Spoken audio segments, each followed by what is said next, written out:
Oh, what's going on, everybody? I wanted to touch up on a few things. I had a client message me the other day about differences between, a Z31 head and a Z32 head.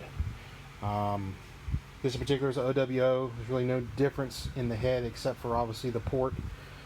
It's a little different from the standard V52 that come on the VG30.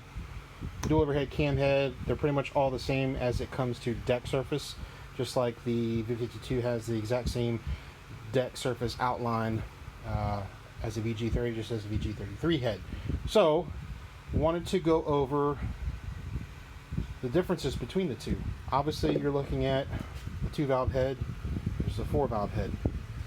Now, there have been some information that's been listed out recently that there's not much difference between surface area of a DE head or gasket compared to a single overhead cam gasket, and so here is going to be a good indication for you on this.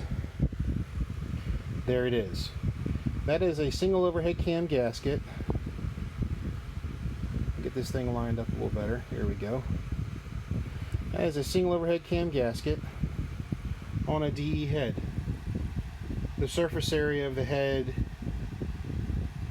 is absolutely different and substantially more than a standard single overhead cam cylinder head. Now, going back to the 2-valve, we'll lay this gasket on there. Everything seems pretty straightforward. There you go. Now, differences between the heads, obviously 4-valve, 2-valve, it's indication everyone can see that. Other big difference is this whole perimeter of the head is scalloped all the way around, has contouring all the way around, recess, cut-ins, etc. The DE head, very square across the deck. You also have 8 studs per side. They are an M12 stud.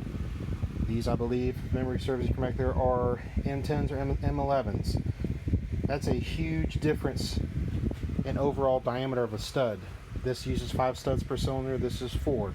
They needed 5 because there's not enough surface area around each bore to sustain itself like it would be on a 4-valve head that even uses larger diameter studs. Now, we can take the DE gasket and lay it on the single overhead cam head, and you can see right off the bat how much more it has. We'll even line up the coolant galleys there. We'll line up this. My indication here, since the dowels are going to be pretty much the same but they're offset, is that this bolt hole in the rear that holds the tab down is the easiest thing I can use to line up. But you can see the difference. It is drastic. I really don't care what anyone has to say about the DE head doesn't have as much surface area as the E head. It is that much different. It is. There is a significant amount of surface area compared to the single overhead cam on the DE head. A lot.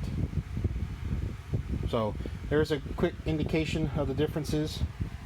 If you have any questions, comments, please feel free.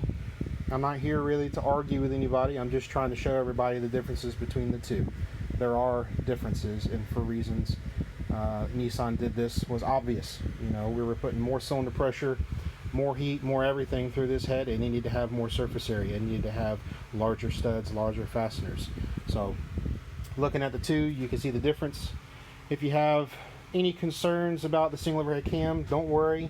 I do offer an ARP 2000 series head stud kit that you can get for these, and we're going to be working on doing some upgraded stud diameters for the Z31 guys as well, so you can even go possibly to 100 foot-pounds with the upgraded head studs, so you guys can get more clamping force, because a lot of these guys normally pooch out right here in the middle because the quench area is so big.